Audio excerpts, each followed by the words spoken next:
Salut à tous et bienvenue dans une nouvelle vidéo de ma chaîne YouTube. Aujourd'hui on va revenir sur ma participation au championnat d'Europe Indoor de Toruń.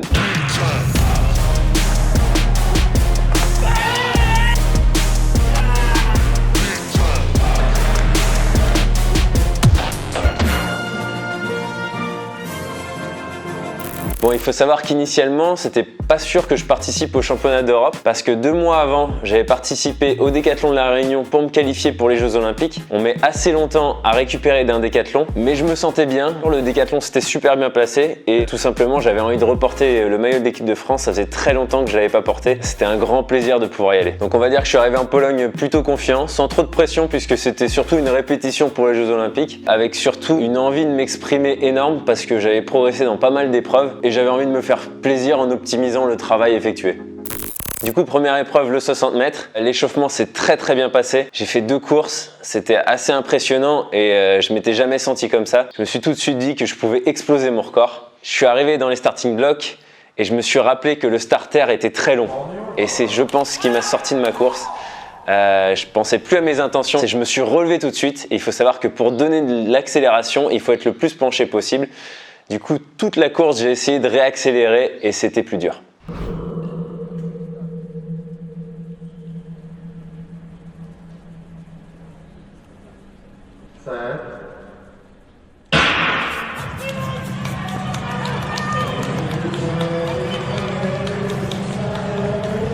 Donc je finis avec un temps en 6,86 qui est à 1 centième de mon record de 6,85 que j'avais réalisé à Birmingham en 2018. Mais très déçu, très frustré parce que quand on travaille comme ça pendant très longtemps et que les seules 7 secondes où on peut s'exprimer, on fait pas ce qu'il faut, j'étais très énervé contre moi-même. Bon, bien sûr, ce qu'on apprend en premier dans les épreuves combinées, c'est d'évacuer la frustration très vite pour passer à l'épreuve d'après. Donc je me suis très vite déconcentré de mon 60 mètres et je suis parti sur la longueur.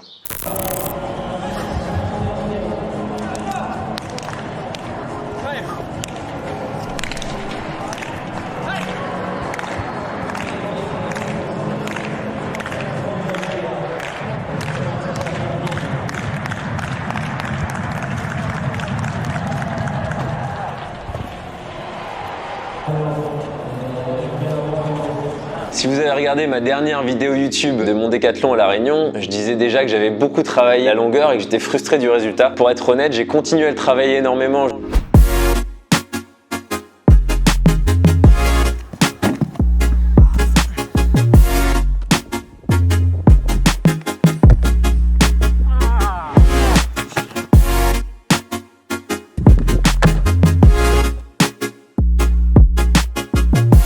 Je pensais pouvoir faire quelque chose de gros.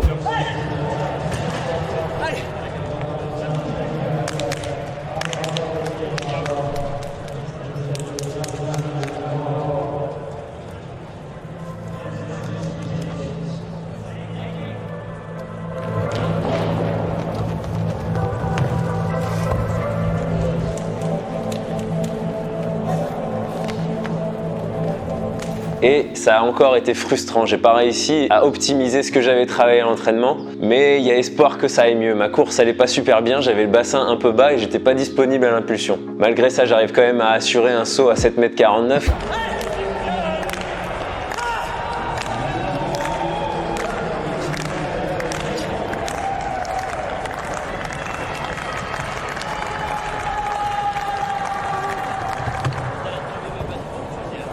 Assez bien, mais honnêtement très décevant par rapport à ce que j'espérais faire. Là aussi, j'ai réussi à me déconcentrer pour repartir au poids et essayer de bien faire repartir mon heptathlon qui avait quand même pas super bien commencé.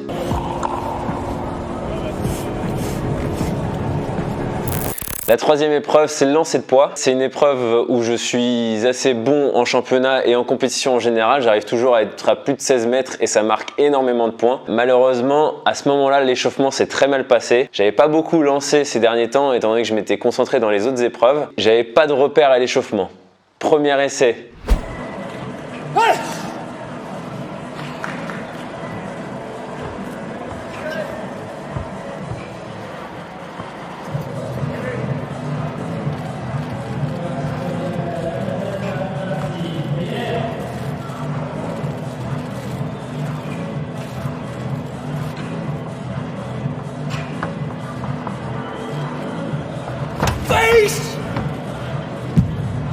Catastrophique, je fais 15 mètres 20 je crois. Deuxième essai.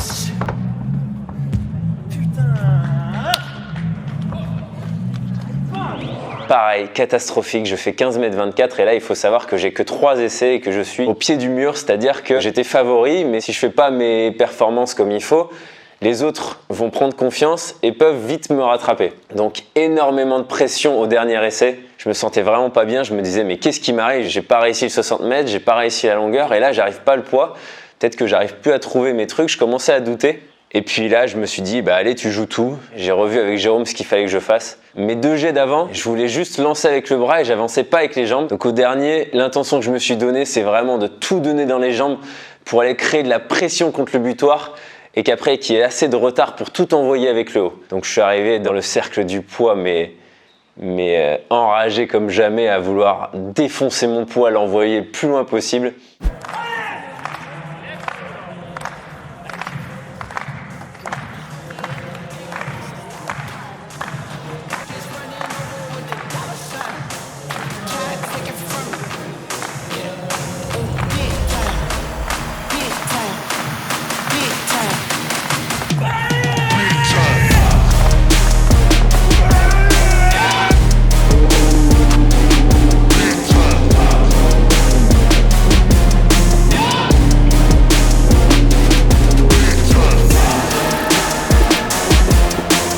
Dès que j'ai senti mon poids quitter ma main, je savais qu'il y avait plus de 16 mètres.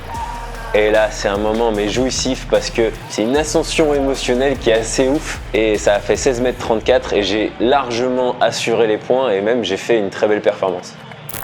On arrive sur la 4e épreuve, la dernière de la première journée, le 100 hauteur. L'épreuve qui, depuis 3 ans, me crée le plus de problèmes. Ma douleur au genou a créé une appréhension énorme. J'ai pas pu le travailler à l'entraînement pendant très longtemps. Mais grâce à une revue technique et à beaucoup de préparation physique, on a réussi à arranger ce genou et j'ai pu me réentraîner sur le 100 hauteur. À l'entraînement, j'avais passé 1m95 et ça faisait très longtemps que j'avais pas fait ça à l'entraînement. L'échauffement s'est super bien passé. J'ai même tenté une barre à 2 mètres à l'échauffement alors que je fais jamais ça. Et là, je me suis dit c'est bon, ça repart, j'ai aucune douleur, je peux m'exprimer comme je veux.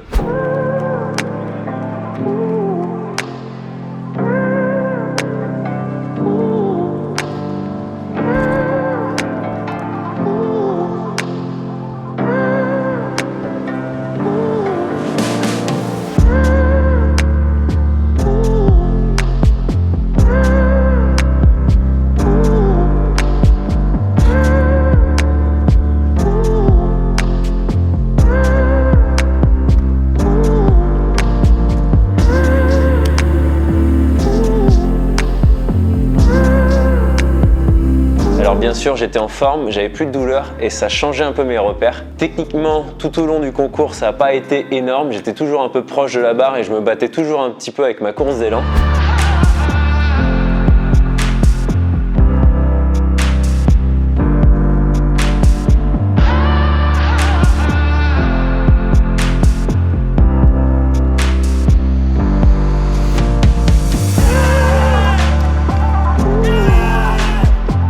À 2m01, franchement mon bassin monte super haut et là je me dis si je continue comme ça je vais peut-être même faire 2m04 alors que honnêtement faire 2 mètres c'était déjà absolument jouissif parce que je vous avoue que je m'étais dit que j'arriverais plus jamais à sauter comme avant.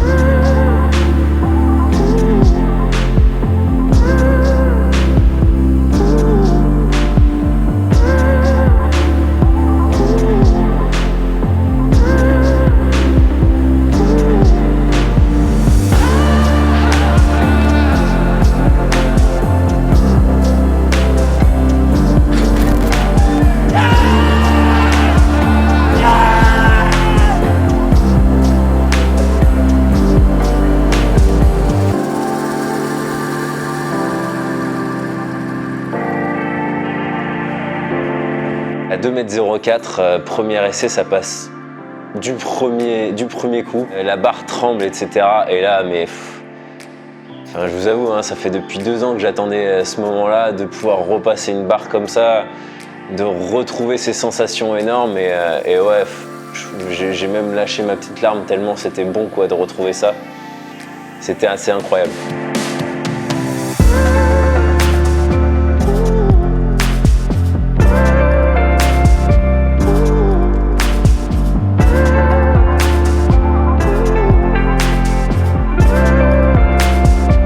Le seul problème à ce concours de hauteur, c'est que des fois on retombe mal sur le tapis et j'avoue que je me suis un peu bloqué le cou et je me suis dit bon, ça va pas être gênant pour les haies, ça va pas être gênant pour le millimètre, mais j'espère que ça va pas me gêner pour le saut à la perche.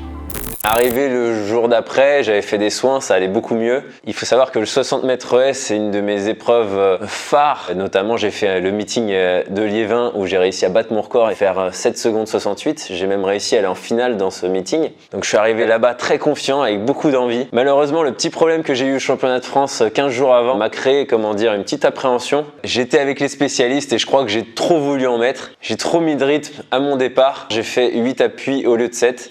J'étais trop près de la haie, j'ai pas pu la franchir, sinon c'était la blessure assurée. Et malheureusement, j'ai pas fait de course après pour me régler avant les championnats d'Europe.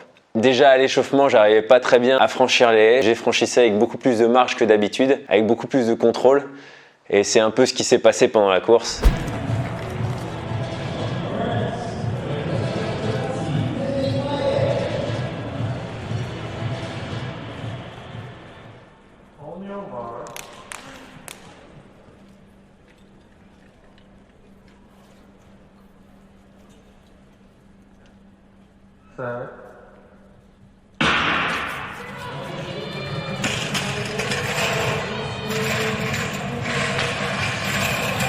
Je suis parti avec déjà un temps de réaction pourri et j'ai tout contrôlé. Malheureusement, quand on est trop dans le contrôle et qu'on n'attaque pas assez, on perd ses repères et on tape des haies. J'ai tapé des haies, c'était pas une belle course et j'ai fait 7,79 comme ça, très frustrant. Comme le 60 mètres le jour d'avant, j'étais là à me dire j'ai pas beaucoup d'occasions de courir et l'occasion que j'ai là, j'ai pas réussi à l'optimiser. La prochaine fois que ça arrivera, ce sera dans 6 mois quoi. Donc très déçu, mais toujours pareil, il faut réussir à se déconcentrer pour passer à l'épreuve d'après.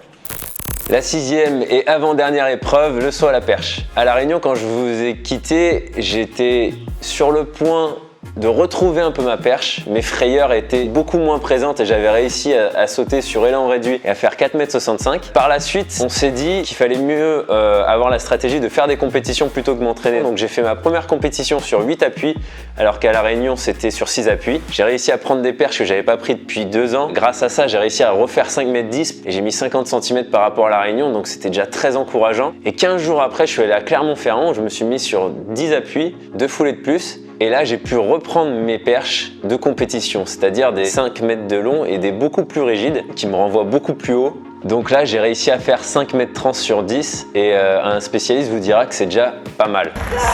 Le plan au championnat d'Europe, c'était de se mettre sur 12 appuis, qui est pratiquement mon élan complet, où là, je pouvais prétendre à faire 5,40 m, 5,50 m. Le problème, c'est comme je vous l'ai dit tout à l'heure, c'est que je m'étais bloqué le cou. Ça allait beaucoup mieux, on avait bien travaillé, j'avais toujours une petite douleur. Alors à l'échauffement, ça s'est bien passé. À mon premier essai à 5 mètres, pas de douleur, mais par contre, j'ai fait un premier saut totalement pourri, donc j'ai eu besoin du deuxième essai pour passer 5 mètres.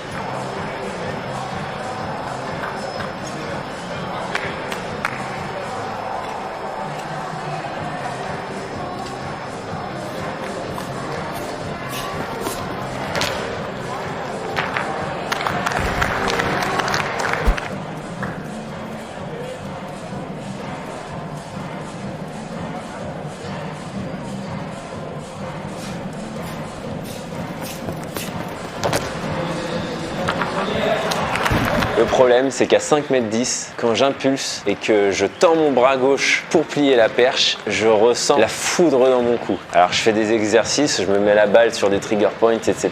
pour essayer de le relâcher. Et à 5,20 m, je lève ma perche et là j'ai une douleur dans le cou, mais j'y vais quand même.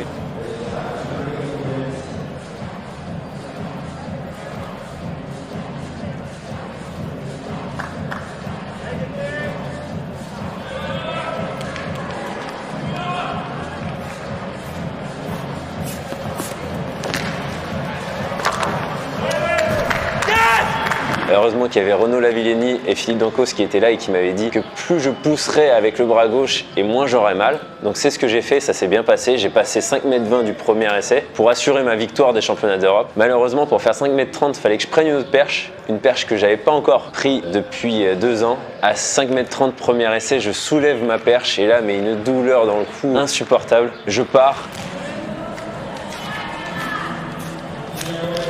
Et là, je me dis, impossible d'y aller. Et du coup, j'ai arrêté là, malheureusement. Je pense que si j'avais fait 5,30 m, 5,40 m, j'aurais pu prétendre à aller chercher mon record d'Europe. Du coup, un concours un peu laborieux, très frustrant, un peu à l'image de tout cet heptathlon. J'ai pas pu m'exprimer comme je voulais, mais c'est de très bon augure puisque j'ai ressauté sur 12 appuis avec mes grosses perches. Donc pour cet été et les Jeux Olympiques, c'est très positif. 7e épreuve, la dernière, le 1000 m. Je vais pas vous cacher, c'est pas ma préférée.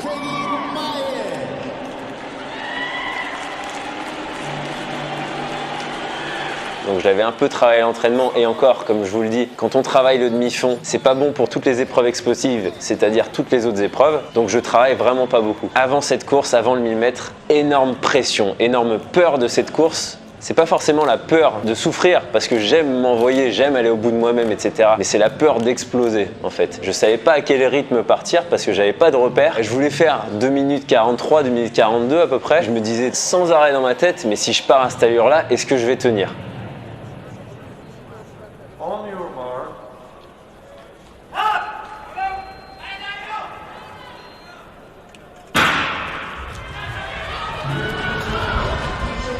Quand le starter a donné le départ, je suis bien parti, donc le rythme était pas mal, ça allait.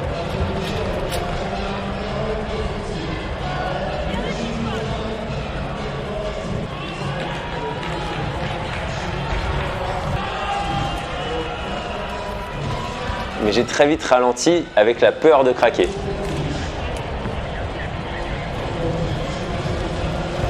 J'aurais pu relancer, mais malheureusement j'avais pas confiance en moi et j'ai préféré garder le même rythme sur la fin. Ça fait un temps de 2,45. Bon, il faut savoir aussi qu'avant le 1000 m, j'avais 300 points d'avance et que c'était quasiment impossible que quelqu'un me rattrape à part si je tombais ou alors si j'explosais et que je faisais 3 minutes. Mais ce qu'il faut bien savoir, c'est que j'en ai pas bavé une seule seconde. C'est-à-dire que j'étais très loin de craquer, j'étais pas lactique, je suis même pas tombé par terre à la fin et je m'en suis voulu, mais en même temps ça m'a mis en confiance pour les courses d'après. Même si je l'ai pas beaucoup travaillé, même si ça faisait longtemps que j'en avais pas fait, je peux y aller. C'est-à-dire que j'ai toujours des bases et je pourrais toujours faire 2,42 voire 2,40 si je m'envoie vraiment. Donc un peu frustré de ne pas m'être fait confiance, mais aussi très content parce que j'ai repris confiance dans cette course et ça va énormément m'aider pour les Jeux Olympiques.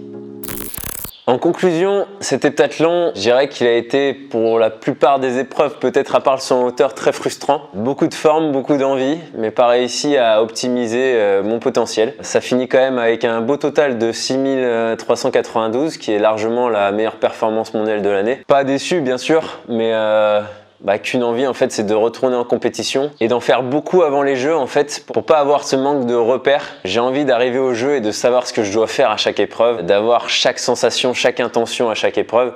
Et c'est vrai que rien que de faire ces championnats d'Europe, en fait, ça m'a vraiment préparé pour les JO. Je fais tout ce qu'il faut pour être en forme pour les Jeux Olympiques. C'est vraiment la compétition qui me tient le plus à cœur. Cette année, j'ai vraiment à cœur de tenir mon rang de favori.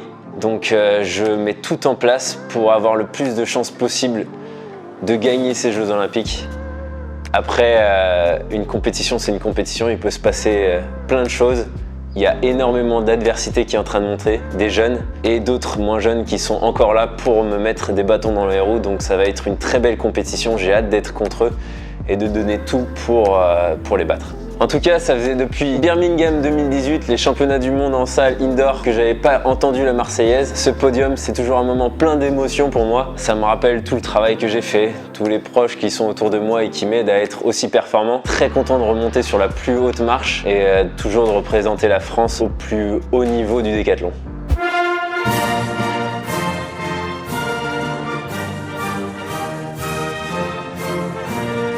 Sur ce, je vous dis à bientôt pour une nouvelle vidéo YouTube.